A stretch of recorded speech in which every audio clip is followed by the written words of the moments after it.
결선 기대? 네, 물음표가 붙었습니다. 무슨 얘기인지 볼까요?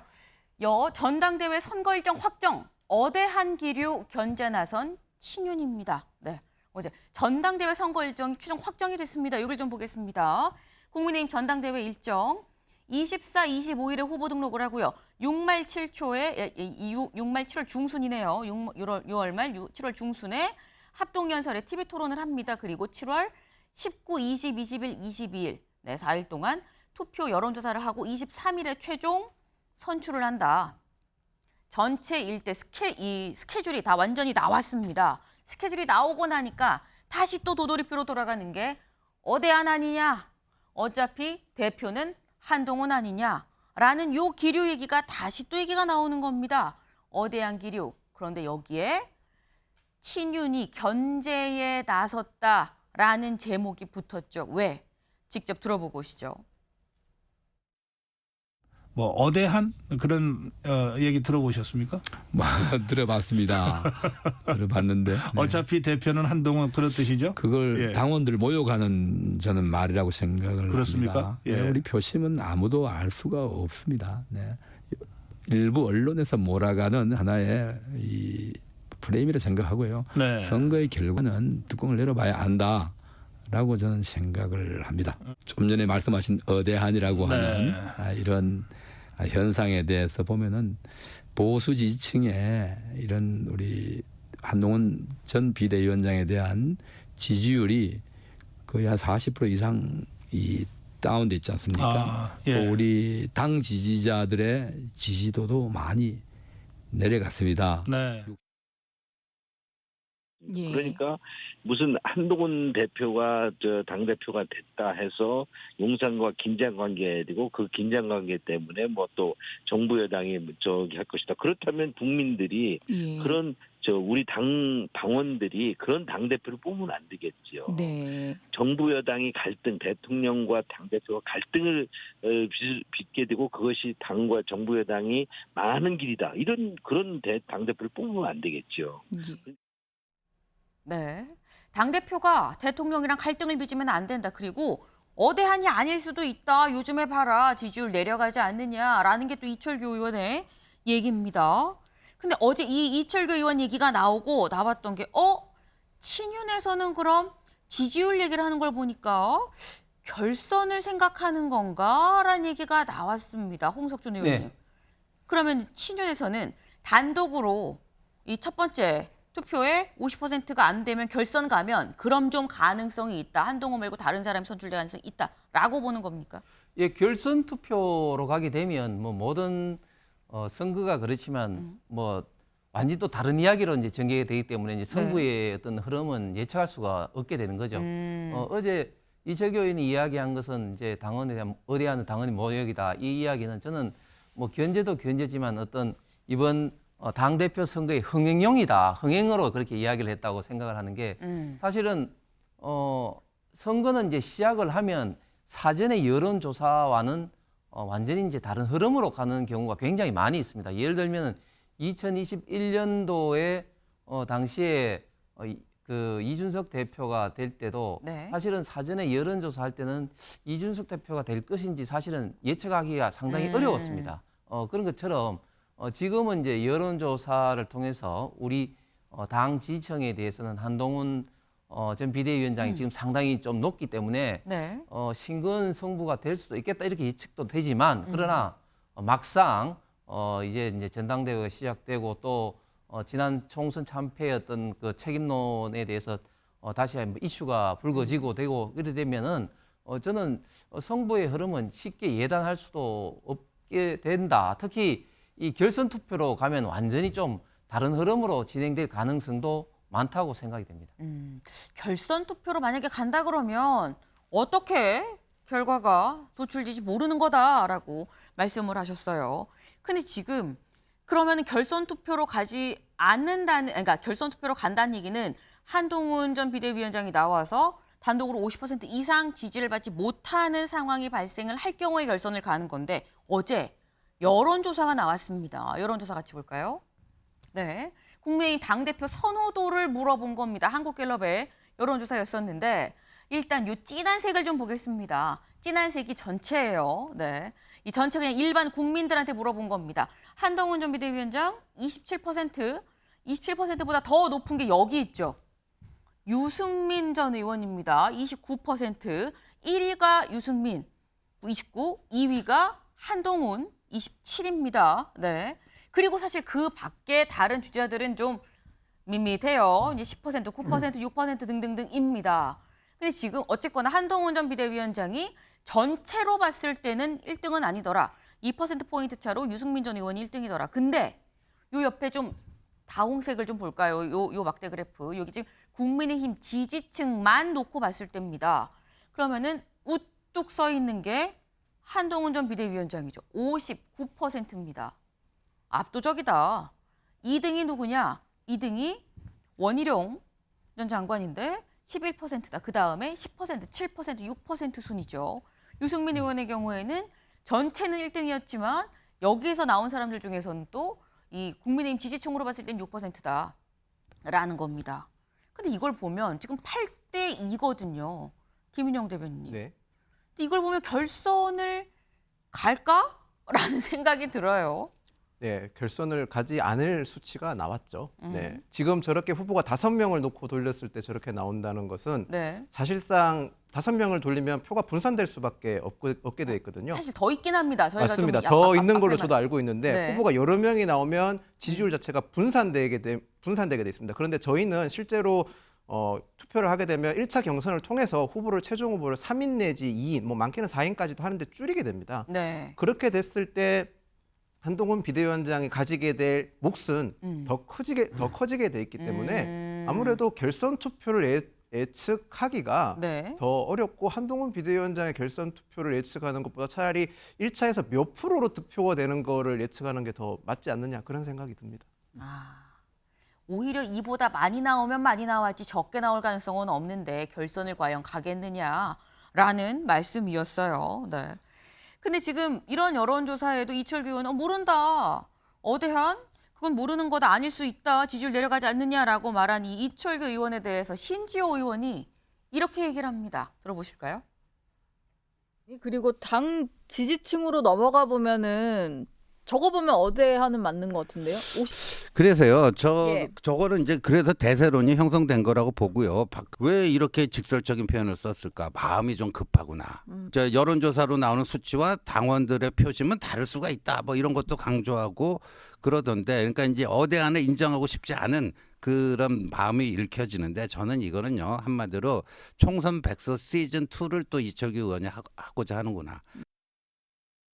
네, 신지호 전 의원의 얘기는 이거는 총선 백서 시즌 2를 이철규 의원이 지금 시도하고 있는 거 아니겠느냐. 이게 무슨 얘기냐. 그러니까 쉽게 얘기해서 이철규 의원은 한동훈 전 비대위원장 스크래치를 좀 내려고 지금 시도하는 거 아니겠느냐. 지금 이런 얘기를 신지호 전 의원은 얘기를 했습니다. 근데 총선 백서 얘기가 마침 나왔는데 저희 방송 진행하는 요 와중에 총선 백서 특위 위원장이죠. 조정훈 의원이 라디오에서 이런 얘기를 했어요. 한동훈 아니면 절대 안 된다고 여론을 만드는 사람들이 있다. 어대한이란 얘기에 대해서 그런 여론 만드는 사람들은 해당 행위다. 라고 얘기를 했습니다. 서영주 대변인님. 네. 사실 어제쯤을 시점으로 뭔가 이렇게 어대한 아니야라는 얘기 이런 메시지가 좀 솔솔 또 나오는 느낌이에요. 일단은 뭐 이제 친윤 그룹이라고 불리는 부분들이 네. 이 총선 이후에는 책임을 져야 된다는 부분들이 이제 국민의힘 내부에 있는 것 같아요. 근데 이제 결국에는 이 어대한이라는 부분들은 뭐 안에서 뭐 어대한 분위기를 만든다고 수치가 그렇게 막 저런 식으로 큰 폭이 되겠습니까? 그러니까 현실과 희망이 좀 다른 것 같고 결국에는 이제 한동훈 전 비대위원장이 만약에 등판하고 당대표가 된다면 친윤은 그러니까 옛날이라를 이제 생각할 거예요. 좋았던 시절 다 갔구나.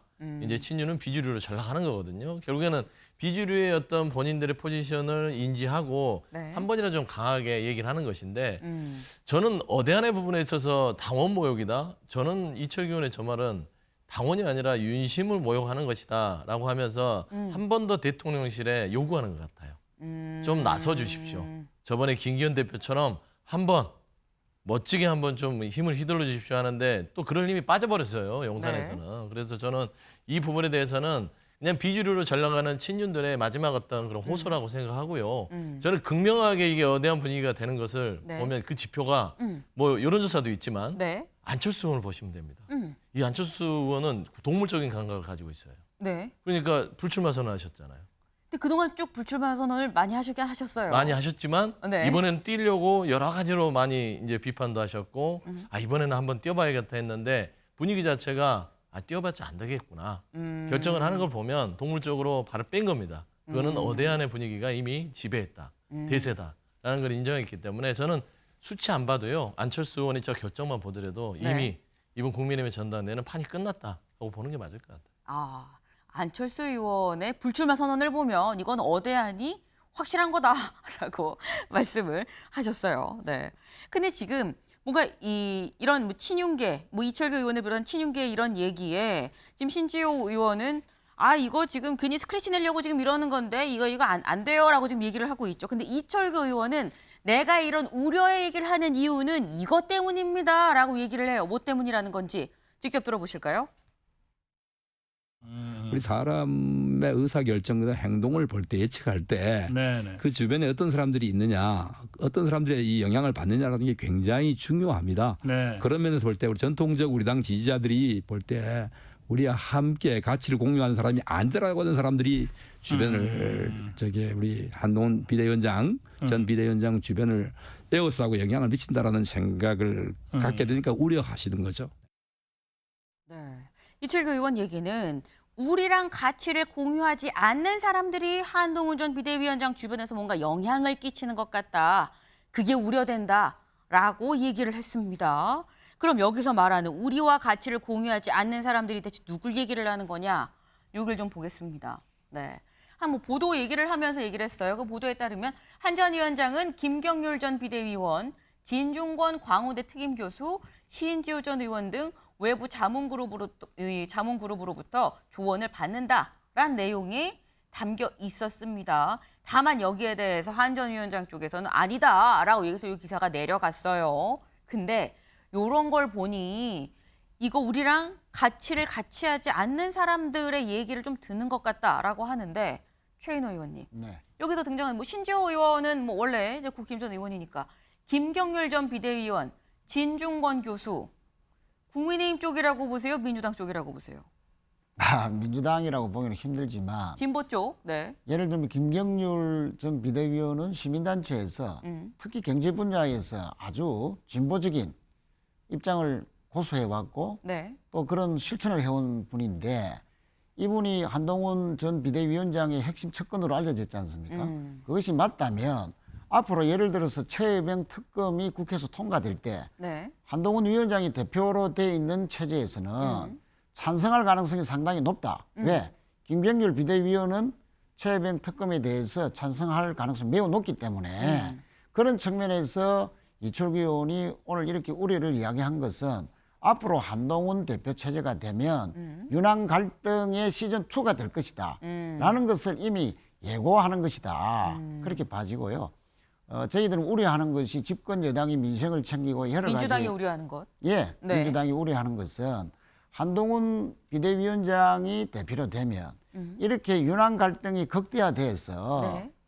정부와 여당이 완전히 갈라지고 심지어 분당까지 가는 사태까지 벌어진다면 여당이 없어지는 네. 그런 전국의 혼란 상태까지 가지 않겠는가. 네. 그런 측면에서 한동훈 대표 체제는 근본적으로 윤석열 대통령과의 차별에 나설 수밖에 없기 때문에 네. 국정 혼란은 불가피할 것이다. 이런 측면에서 많은 걱정을 하고 있습니다. 민주당 입장에서는 한동훈 전 비대위원장이 오면 혼란이 극대화돼서 한동훈 체제를 우려한다. 서영주 대변인님. 네. 민주당 입장에서 한동훈 전 비대위원장은 노땡스입니까? 저는 한동훈 전 위원장이 오면은 전 나름대로 건전한 경쟁 관계는 될 수 있다고 봅니다. 네. 그런데 이제 저는 이제 친윤 비윤으로 나눠지는 국민의힘을 보면서 민주당에서는 땡큐죠. 결국에는 그 안에서 분열이 될 것이고 균열이 네. 갈 것이고 갈등이 갈 것이고. 근데 전체적으로 봐서는 한동훈 전 위원장도 결국에는 대권을 바라보고 가지 않습니까? 그런 의미에서는 이재명 대표와 서로 각이 서고요. 나름대로의 좀 건전한 경쟁 관계가 이루어진다는 측면을 제가 말씀드렸던 거고, 국민의힘 측면에서는 분열이 일어나기 때문에 네. 민주당 측면에서는 좋다. 그냥 국민들이 보면은 이쪽에서 뭐 안철수 의원이 이제 불출마하셨지만 네. 다른 의원들이 나왔을 때는 그분들을 해서 새로운 게 없잖아요. 그렇기 때문에 그냥 고만고만한 어떤 느낌으로 국민의힘을 바라볼 텐데 좀 신선한 어떤 새로운 미래 권력이 와서 이재명 대표가 겨룰 수 있다면 이 자체는 민주당의 득점 포인트가 된다. 다만 한동훈 전 위원장이 용산과 분리가 되지 않는 이상은 네. 뭐 크게 뭐 달라질 건 없을 것 같은데 아마 제 생각에는 한동훈 전 위원장은 용산과 분리하는 각오로 갈 공산이 크기 때문에 좀 재밌는 정치 현상을 볼 수 있을 것 같습니다. 한동훈 전 비대위원장이 용산과 같이 갈 것이냐 분리할 것이냐. 또 이제 친한계에서는 그런 얘기를 하죠. 붙을 땐 붙고 따로 갈 땐 따로 갈 거다라고 얘기를 하는데 그럼 그건 가능할 것이냐라는 얘기가 나올 수밖에 없습니다. 사실 이 얘기는 아마도 뭐 이르면 뭐 다음 요번 주죠. 요번 주일 겁니다. 어떻게 출마 선언과 함께 본인의 스탠스를 정립을 하느냐가 중요할 텐데 지금 친윤에서 얘기를 하는 이유 한동훈 전 비대위원장이 우리랑 이 가치를 같이 갖고 가는 그런 사람들이 아닌 사람들 사이에 좀 둘러싸여 있다. 이게 보수 가치를 같이 공유하는 사람들이 맞느냐라는 얘기를 지금 지적을 하고 있죠. 이런 지적 가운데 어제 나경원 의원이 SNS에 글을 올렸습니다. 어떤 글을 올렸냐? 네. 오늘도 저는 패스트트랙 재판을 받습니다. 네. 정권이 민주당에 넘어간 후 우리 당은 무기력했는데 살아있는 야당으로 다시 태어날 수 있었던 계기가 바로 이 패스트트랙 투쟁이었었고 조국 사태 투쟁이다. 저는 우리 보수는 기적의 후예라고 더 소리 높여 외쳤습니다. 라고 얘기를 했습니다.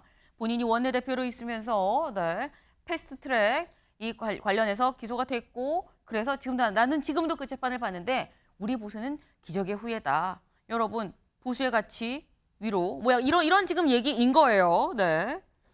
전당대회에 나경원 의원도 출마를 할 거다라는 얘기가 전망이 지금 나오고 있죠. 근데 그런 가운데서 지금 SNS에 보수는 기적의 후예다라는 글을 올렸어요. 난 보수까지 지키려고 이렇게 했다라는 얘기인데 송석준 의원님, 나경원 의원은 대비 효과를 노린 것이냐 어떻게 보십니까? 예, 그렇죠. 저 나경원 대표의 그 페이스북 그 내용은 본인이 우리 당이 가장 어려울 때 2017년 정권 교체 이후에 가장 어려울 때 원내 대표로서 네. 어떻게 이제 투쟁을 해 왔는가 그리고 그런 어떤 투쟁의 밑거름 위에 지금 이제 윤석열 정부로 이제 정권 교체를 이제 이렇게 하지 않았느냐 거기에 네. 비해서 한동훈 위원장은 어떤 역할을 했느냐 이런 어떻게 나름대로 어떤 대비 효과를 저는 이제 불러 일으켰다 그렇게 좀 생각이 듭니다. 그런 면에서 봤을 때 나경원 의원은 사실상 지금 이제 지금 출마를 굳히고 지금 준비를 하고 있는 그런 어떤 선언 아니겠냐 이렇게 이제 생각을 하면서 네. 저는 한동훈 위원장의 어떤 그 큰 어떤 흐름에서 이제 대세로는 형성이 된 건 맞지만 네. 그러나 지난 어떤 총선 참패에 어떤 책임을 지고 사퇴하는 이런 입장에서는 다시 복귀하는 시점에서 당 대표가 되느냐 안 되느냐를 떠나서 과연 이 총선 참패를 딛고 어떻게 윤석열 정부의 성공을 위해서 그리고 우리 대한민국의 미래 비전을 어떻게 끌고 나가는 어떤 중심 정당으로서 우리 국민의 힘이 어떤 역할을 하고 어떻게 다시 개혁을 하는 그런 모습을 국민들에게 이제 보여줄 것이냐 이런 어떤 비전을 보여주는 것이 더 중요하다고 보여집니다. 네. 일단 나경원 의원도 지금 말씀처럼 이제 나오는 거는 뭐 마음을 확실하게 좀 정한 것 같다라는 얘기가 나오는 상황입니다. 근데 지금 한동훈 전 비대위원장 어떤 뭐 보수의 가치 부분에서 약간 친윤의 공격을 받는 와중에 이렇게 했다는 건 한동훈 대항마로 나온다는 얘기냐. 그럼 친윤에서 한동훈 대항마로 나경원 의원을 내세우는 거냐라는 생각이 이어질 수밖에 없죠. 다음 기사를 좀 이어서 볼까요? 한동훈 출마 임박에 친윤 검 중간 간부에 불과하던 사람 공세. 네. 요 얘기도 사실 이철규 의원이 한 얘기인데 근데 요 얘기 제목을 보자는 게 아니라 여기를 좀 보려고 합니다. 여기를 좀 보겠습니다. 밑줄. 이 나경원 의원이 특보단 행사를 했어요. 어떻게 보면 지지자들 모임을 좀 가졌습니다. 근데 여기에 참석한 사람이 한 얘기가 한동훈이 되는 꼴은 못 보겠다고 애가 타는 사람들이 많다. 나 의원한테 강력하게 출마를 권유했다라고. 물론 지지 모임입니다. 나경원 의원에 대한 지지 모임이라도 이런 얘기를 할 수도 있긴 한데 이런 얘기를 했다라는 겁니다. 이 참석자가 뭐 친윤인지 아닌지 뭐 이런 건 알 수가 없죠. 다만 한동훈 되는 꼴을 못 보겠어서 나경원 출마를 권유했다라는 건데 이걸 보면 김윤영 대변인님. 네. 친윤에서는 한동훈 대항마로 나경원 의원을 미는 거 아니겠느냐라는 얘기가 나올 수 있어요.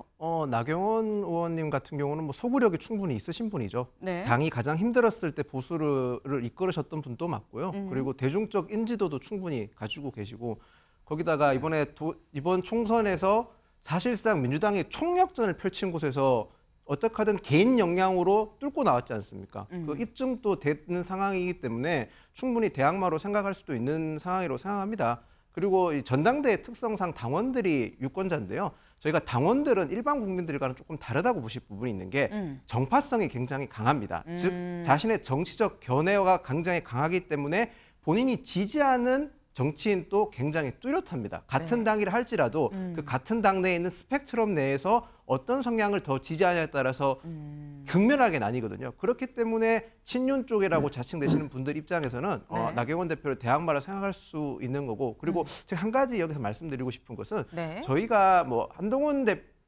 위원장이 당대표가 되고 나서 그 이상의 목표를 꿈꿀 겁니다. 근데 만약에 윤석열 정부가 실패하면 네. 한동훈 비대위원장이 대표가 된다 한들 그 다음의 꿈을 이룰 수는 없습니다. 그렇기 때문에 한동훈 비대위원장 역시 네. 한동훈 비대위원장뿐만 아니라 국민의힘에서 다음 대선을 생각하시는 모든 분들은 당연스럽게 윤석열 정부의 성공을 함께 할 수밖에 없다. 그 점을 한번 말씀드리고 싶었습니다. 근데 그렇다고 한다면 김윤영 대변인님. 네.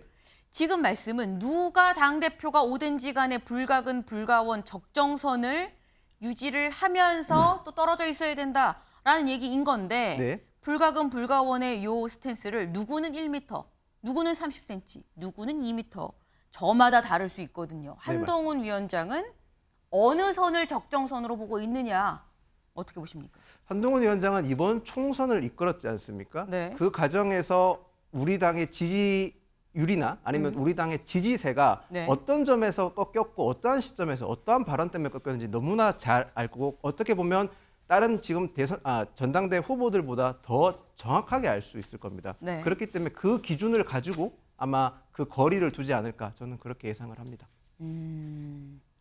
사실 지금 말씀이 구체적인 것 같지만 상당히 모호한 그런 얘기들이었어요. 네. 총선 때 뭐 민심 바라보고 간다. 뭐 지금 이 말씀을 하신 걸로 이해가 되는데 한동훈 전 비대위원장 들리는 얘기에 의하면 지금 어느 정도 스탠스를 잡아야 되는 건지 고심하고 있다라는 얘기가 나오고 있죠. 아마 이 얘기는 저희가 굳이 오늘이 아니더라도 앞으로 더 많이 얘기를 할 때가 있지 않을까라는 생각을 하는데 지금 한동훈 대항마 나경원 의원 얘기도 나오고 있습니다. 근데 이게 참 그렇다고 한다면 참 아이러니인 게 지난 전당대회 기억하시나요? 그때 나경원 의원의 모습 잠깐 보고 오겠습니다. 저는 이번 국민의힘 전당대회에 출마하지 않습니다. 우리 당의 분열과 혼란에 대한 국민적 우려를 막고 화합과 단결로 돌아올 수 있다면 저는 용감하게 내려놓겠습니다. 오늘 저희 물러남이 우리 모두의 앞날을 비출 수만 있다면 그 또한 나아감이라고 생각합니다.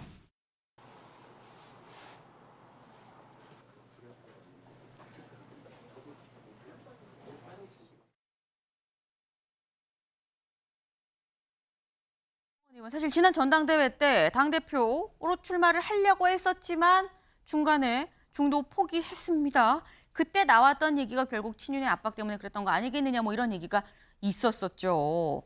그랬는데 지금은 다시 친윤계에서 다시 또 나경원 의원을 미는 건가 이게 참 홍석준 의원님. 네. 아이러니한 상황이 될 수도 있겠다라는 생각이 들어요. 정치에 뭐 적과 동지에 있던 뭐 구분이 있을 수가 없고 또 내일을 알 수가 없는 상황 아니겠습니까? 네. 상황에 따라서 관계가 뭐 항상 이제 변하게 되는데 지금은 사실은 나경원 대표 같은 경우는 이제 당내에서 오랫동안 이제 국회의원 그리고 원내대표를 하시면서 특히 어려웠을 때 당을 또 이끌어 오셨던 이런 것 때문에 당의 어떤 경험과 경륜이 많은 사람일수록 아무래도 좀 인간관계는 나경원 대표하고 아무래도 더 가까울 수밖에 없는 상황인 것이죠. 그렇기 때문에 뭐 친윤, 비윤 이런 것을 따지기 이전에 네. 인간적으로 당 생활을 오래 하신 분들은 한동훈 위원장보다는 나경원 대표하고는 조금 더 인간적으로 가까울 수 있는 그런 네. 어떤 여지는 지금 많이 있는 것 같습니다. 네. 사실 또 당에서 오래 있다 보면 또 상황에 따라서 이럴 수도 있고 저럴 수도 있고 약간 뭐 그런 취지의 말씀을 주셨는데 앞으로 어대한의 기조가 계속하는 건지 아니면 대항마 부상으로 어떤 각축전이 벌어질 수 있는 건지 좀 지켜봐야 될 것 같아요. 근데 한동훈 전 비대위원장 사실 요즘에 계속 SNS로 모습을 드러내진 않습니다. 하지만 SNS로 계속해서 메시지를 내고 있죠. 어제 같은 경우는 무슨 글을 올렸느냐 같이 볼까요? 이걸 올렸습니다.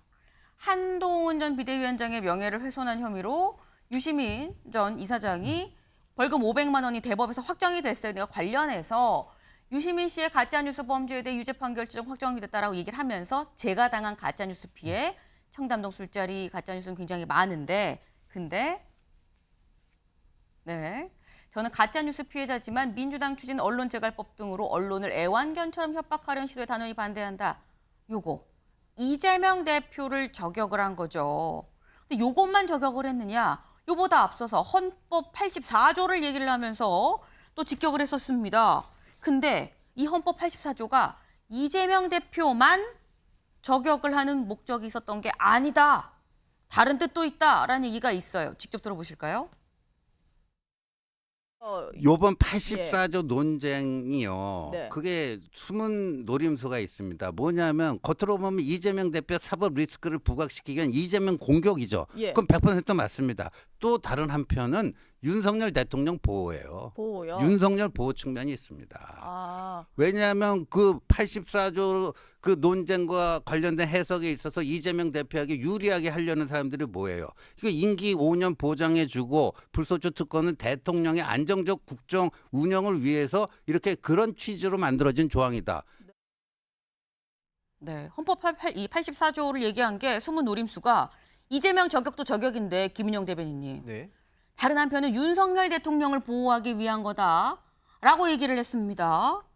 지금 이 얘기를 보면 한동훈 전 비대위원장 입장에서는 자꾸 윤 대통령한테 손을 내미는 것 같은 그런 모습이 보이는데 출마 선언에서 어느 정도의 스탠스를 갖고 간다는 생각인 건지 지금 윤 대통령과 자꾸 각을 세우면 지지율이 떨어질 거라는 우려를 하고 있는 건지 왜 이런 제스처가 나온다고 봐야 되는 겁니까? 아까 제가 답변과 비슷한 맥락에서 말씀을 드려야 될 것 같은데 우선 네. 신조 전 의원의 저 의견은 저는 개인적인 해석의 영역이라고 생각합니다. 한동훈 위원장을 대변하거나 네. 한동훈 위원장 측의 의견이라고 저는 생각하지 않고 일단 해석의 영역이라고 봐야 될 것 같고 두 번째 한동훈 비대위원장이 아까 말씀드렸다시피 윤석열 정부가 실패하면 한동훈 위원장도 다음 정치적 스텝이 순탄할 수가 없습니다. 네. 그렇기 때문에 당연히 윤석열 정부의 성공을 이끌어야 되고 국정의 운영의 안정성을 뒷받침해야 되기 때문에 그러한 점까지 같이 염두에 두시고 보시면 어떨까 싶습니다. 오히려 저는 헌법 84조보다는 이 언론 지금 이재명 대표와의 전선을 더 명확하게 그었다는 점을 더 주목해서 봐야 된다는 게 맞을 것 같습니다. 그러니까 즉 다시 말해서 이번 전당대회에서 포커스를 윤석열 대통령이 아니라 이재명 대표의 포커스를 맞추고 출마하고 당원들에게 표를 구하겠다. 그런 전략으로 봐주시면 어떨까 싶습니다. 한동훈 전 비대위원장이 이번에 전당대회에 나올 때 첫 일성은 이재명 대표에 대한 게 될 가능성이 좀 크다라는 말씀이셨어요. 네, 지켜봐야 될 것 같습니다. 다음 키워드로 넘어가 보죠.